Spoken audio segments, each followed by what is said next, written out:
Steve Samples here for the Hollywood Fastlane. We're at the Great Gatsby Gala in the Plaza Hotel in New York City. Just saw the movie, a phenomenal movie. The costumes you saw behind you were by Catherine Martin, who designed all the costumes for this movie. We got a chance to talk to the director and the actors from this wonderful movie. Check it out.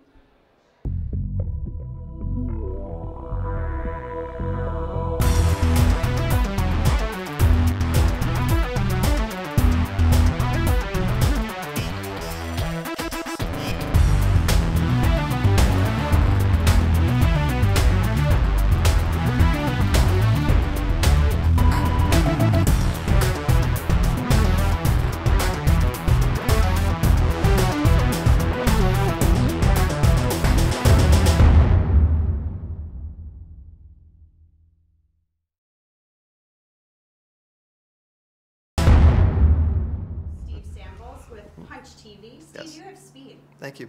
The movie was incredible. Thank you. It was so good. Has this movie been following you around for a long time, waiting to be made? Yes. I mean, it's been in my... Even actually now, as I contemplate it, I realize now when I was sort of living the boho life in Sydney as a kid, studying drama, and I've always been doing this, I'm now recalling that I actually read very obsessively about Fitzgerald and Zelda. And I remember there was books about, you know, was Zelda the artist and all this sort of thing. But it was that epiphany I had just after Moulin Rouge when I played the Fitzgerald recorded book in Siberia. When I went, I don't remember any of this. I don't remember, you know, that this book was us. I don't remember that it was so modern. I don't remember, you know, I'm 40. So you read that book when you're 40 differently than you do when you're 17. Absolutely. You know? Yeah. And I went, wow, I have to... There's a film to be made of this book that hasn't been quite made in this way. And then that was a 10-year journey. I had to get the rights and convince the studio to give us the money and all of that. But yes, there comes a point in my life with projects where it's not so much I decide to do them, it's that I can't get away from them. They just jump on you and grab a hold, right? Yeah, they've got you. There's something that you did with this that was very interesting to me. There's a musical cadence to the beginning of the movie as our actors are delivering and beginning, and it seems like it then leaves and surrounds the film with this very current Jay-Z music. That was a very brave choice, it seems to me. Was it a brave choice? Do you? Or obvious? Either brave or idiotic, but I mean, but it came from Fitzgerald, in my mind. It came from Fitzgerald because I realized that Fitzgerald put African-American street music in his movie. That was called jazz. People were like, why are you putting this fad that won't last in your books? Like, he put it, sorry, not his movie, in his books. Right. He put popular songs in his books. I was like, well, no matter how much you like trad jazz, and I grew up around a lot of trad jazz, no matter how much you enjoy it, it's going to seem nostalgic. And Fitzgerald, if he was anything, he was not nostalgic. He didn't do things in a kind of... He was cutting edge then. He was in the moment. And I thought, I got to have the music in the moment. So if he lived in the jazz age, which he coined that phrase, we live in the hip-hop age. And with that in mind, I went, we've got to be able to blend traditional jazz and hip-hop and popular song and score into Jay-Z. Right. Chairman of the board. And it was extraordinary how it worked out. Beautiful movie. He was a great collaborator, serial collaborator, great guy to work with. James Samuel, his pal we work with, and we were a great team. Amazing. Thank you so much, Bess. It's so nice to talk to you.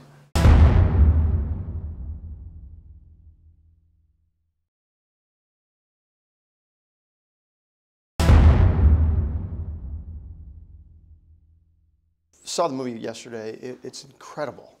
It's huge and it's just amazing. Your character Nick is very interesting to me. He's living in a time. First of all, do you feel the movie has, even though it's in the 20s, is very relevant for today as well? Yeah, I think the story's relevant. It's for me, there's a lot of ideas in the film, and I think for me, is sort of my way in as Nick is a guy who's searching for his way, basically, in life, and in a sense, he's pursuing a dream. I don't know that it's his dream initially that he's pursuing, which is, you know, he's going east to strike it rich on Wall Street in the bond business. He's a poetic soul, an observer, a writer, so I'm not sure that that suits him, but that's where he heads, and then he ends up getting distracted because he has this neighbor, Jay Gatsby, who lives next door, and gets caught up in a different kind of social set than he's used to running around with generally. And, you know, our story, we use this framing device, which happens a little bit later, and Nick's looking back on that summer and those experiences and how that's affected him and who Gatsby is personally to him in relationship, and then as an idea kind of inspires him to move on into his future, to go pursue something that's a little more right or suited. It's interesting you say that, how he perceives Gatsby, because he perceives Gatsby as very honorable, the most honest person he knows. But in reality, in the movie, isn't Nick the most honest and loyal person in the movie? I think that, Nick is a very kind of decent, you know, kind of Midwest kind of? Yeah, kind of typical decent Midwesterner, you know. And I think that's right, but I think what he sees Gatsby reaching for, what he wants to get back to, is something that he finds admirable, and his hope, his, you know, he calls it his incorruptible dream, is something that ultimately inspires Nick. And lastly, was there a certain musical cadence to the words in this movie? It just seems like in the actual book itself, The Great Gatsby, if you read it, it almost sings, doesn't it? Yeah, it really does. The language is so lush and beautiful, and it was a lot of fun to get to say a lot of those words. And we experimented a lot with, you know, some of the sections that I read as voiceover, and some of the lines are, you know, direct verbatim from the book, and some were paraphrasing or, you know, changing a little bit, and there was a lot of exploration with that. Incredible. Great movie. Toby, thank you so much. Thank you.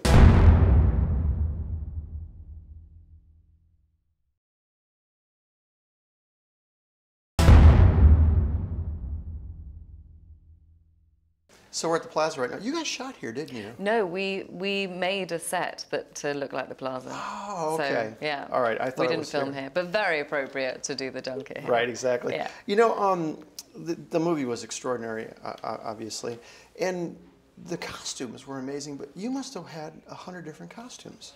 Someone just said I had 40. I don't remember wearing 40, but apparently I wore lots. But yeah, there were a lot. There were a lot. Yeah, lots of costumes. They were beautiful. And I was so excited to work with Catherine Martin, having seen all of Baz's films. So, I mean, yeah, she's so brilliant. I honestly didn't know till today that they were husband and wife.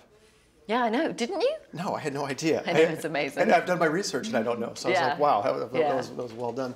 You have a line in this movie that for some reason really stood out amongst all the lines in this movie about something about what a girl should be. Oh yeah, that's what all a fool. girl in this world should be, a beautiful little fool. Yeah. It seemed to me that Daisy was almost kind of a passenger along in her life. Do you feel that way, or was she driving the? No, I think she's very much a passenger. I think her main flaw is that she's very easily led, and she needs to be. She's driven by. It says in the book that she was at a point in her life where she needed some decision to be made for her. She needed some force, and Tom Buchanan was that force. So I think she's attracted to the strongest person in the room. And at one point in her life, that was Tom, and that's how she married him. When you're in the room, when your character was in the room during that one scene, not to spoil her or anything, but do you think she knew up to the moment she walked out who she was going to leave with? No, I don't think so.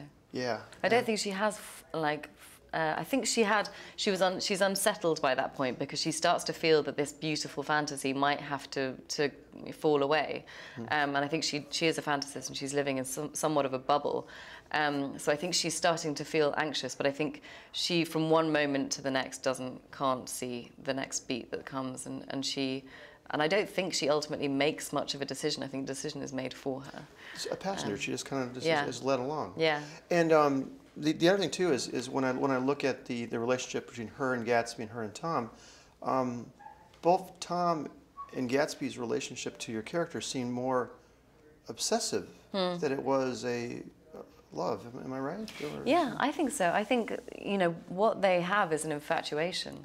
I think there is a love story, but I think that for people to not see each other for 5 years, it's incredibly easy to idealize each other and hold them on a pedestal because they're not seeing each other. There's no interaction. They can't see any flaws. They have this perfect idea. And I think Daisy to Gatsby is this girl that he met and he loved and he wanted to give his life to, but also represents everything that he's worked his whole life to have, this status and wealth and grace and elegance that he aspires to.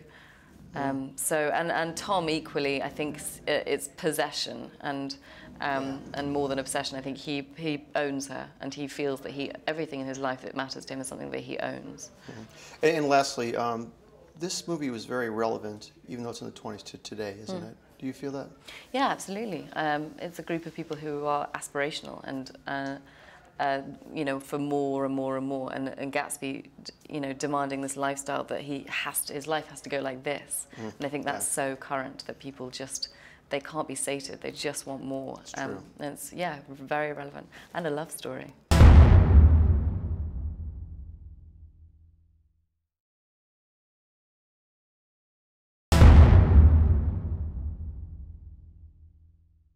By the way, Warrior, one of my favorite movies ever made. Oh, wow, thank you. Okay, incredible. I'm working with Steve Gavin O'Connor Samwell again right from now. Orlando Punch TV. We have Amazing. Steve. Guys, saw the movie last night. Unbelievable. Thank you. Now, before you did the movie, did you both read the book? Yeah. Uh-huh, yeah. No, have you? No, we kind of had to. But did you read a long time ago, or just before the movie? I'd read it once when I was in my, like, around 22 years when old. you ignored it. Yeah, and I kind of thought, oh, this is a bunch of idiots doing bad things to each other. Yeah. And then my opinion of it changed when I read it again before I met Baz. I think I saw that life had a bit more grey areas than I did when I was in my 20s. There you go. There you go. This movie is very interesting because it's set in the 20s, but it's so, to me, it's very relevant today. Do you feel that? Yes, Yeah. very much so. Yeah. I mean, for all sorts of reasons. I mean, any stories that are about love and unrequited love, you know, that they definitely resonate. But economically, there's something really interesting going on in this story. You know, the era that it was, excessive kind of obsession with money, and not just money, but where your station in life was, and whether you had an invite to where all the cool people were, and inventing yourself. Ambition is such a big part of it. It's such a big part of this culture. Right. And it's interesting because your characters couldn't be more economically different. Mm-hmm. But both of them, yeah, But we right? do that. Right? Both of them really searching for something, it seems. The American Dream, my character. Right. But you had it, but you were still searching. Yeah. Well, you know, money doesn't buy happiness, and I think Tom is bored. Mm-hmm. I mean, I think when we meet him, Myrtle he's is not bored. boring. Not boring or bored, either one, Yeah. right? No, Myrtle was very interesting to me. Even how you delivered your lines, there was a very musical cadence to them. Did you feel that when you were delivering them? Oh, you're so thank you. No, not really, not consciously. Thanks. Yeah, I do. There's such a beautiful, just a movement to the words. Doing something in 3D of this grand scale, is that an entire separate undertaking on top of doing a movie, or is it just part of it? It adds a little time technically to the movie making because you've got two cameras trussed together. Particularly if you're the Steadicam operator, that's a double load. So it takes up a little bit more time, but for us, our job is essentially the same. Every now and then, there's limitations technically. Now, your characters were interesting to me. Like Gatsby's relationship to Daisy, he seems more obsessed than anything else. Do you feel a lot of the love type of situations in this book, in this movie, were more obsession-based, or was there pure love in there anywhere? There's a bit of that going on, I feel, with all of them, right? I think that he's obsessed because he can't have it. I think that, you know, I think he does truly love her, but, you know, there's a form of madness in being kept for what you desire so greatly. I said this to Leo after I saw the movie, is that I really like that element of him where he seems so kind of strong and capable and in control, and yet there's a delusional aspect to his love for Daisy. And it's more his concept. I think he's more crazy about the concept of what can be achieved and erasing the past. And it just seems like he's missing something, which will ultimately be his downfall. You're Yeah. absolutely right. Yeah. Guys, amazing movie. Thank you so much. It was great seeing you. I really Pleasure. appreciate it. Thank you.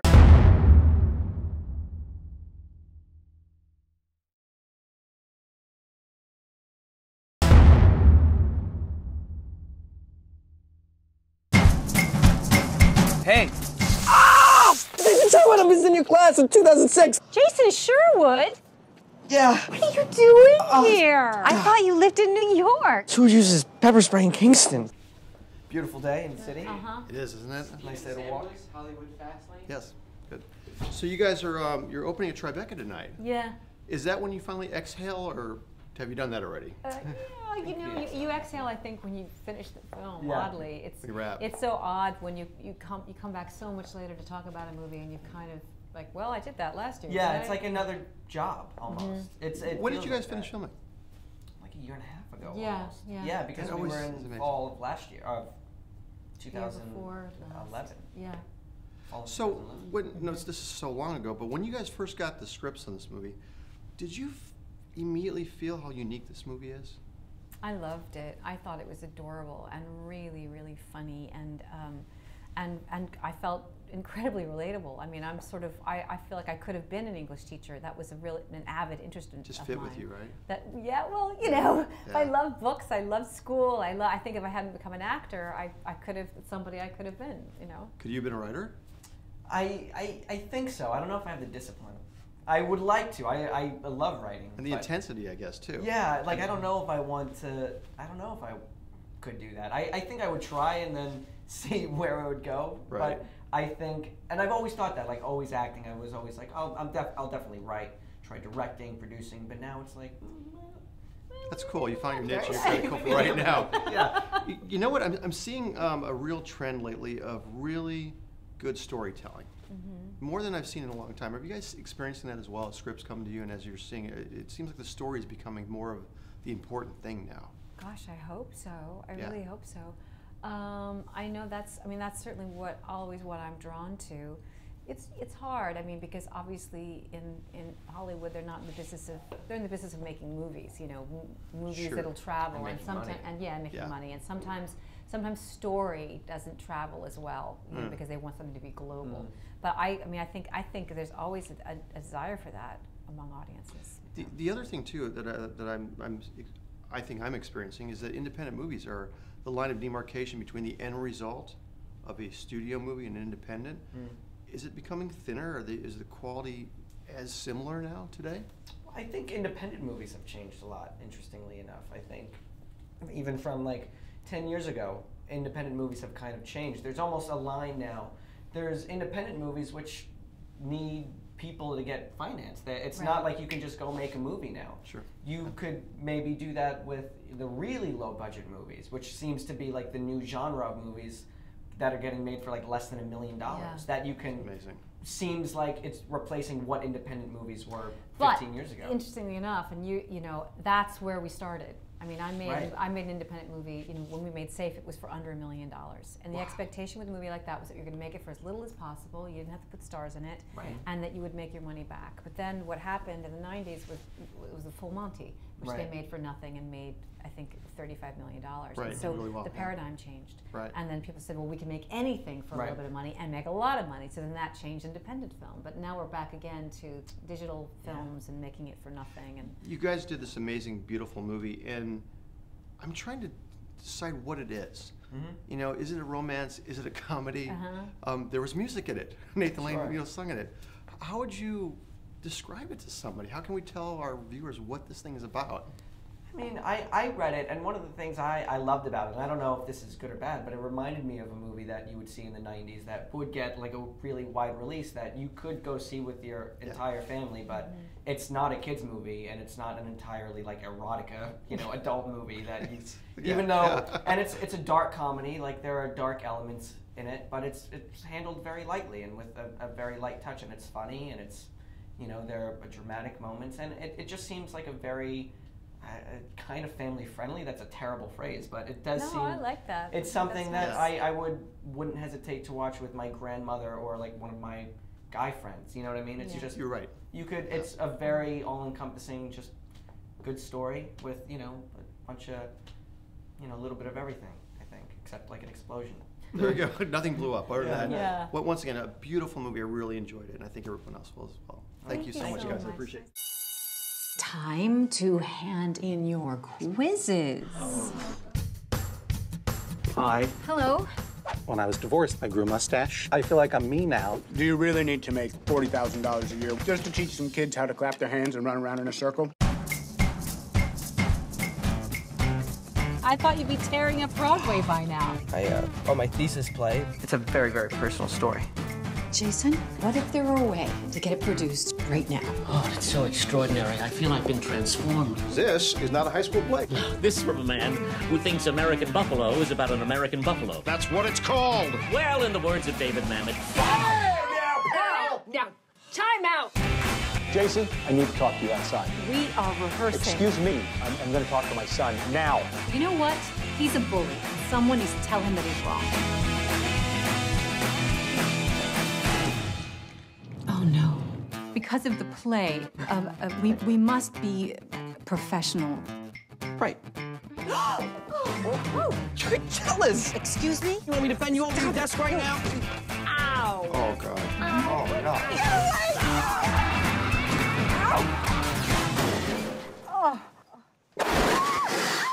oh, good Lord. Hi, Dr. Sherwood. No, not him. Get me someone else, please.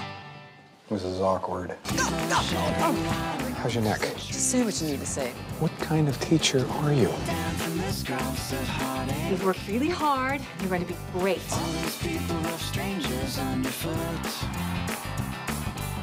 The ending sucks. You said you loved the ending. Well, you know, I do make mistakes, as you know.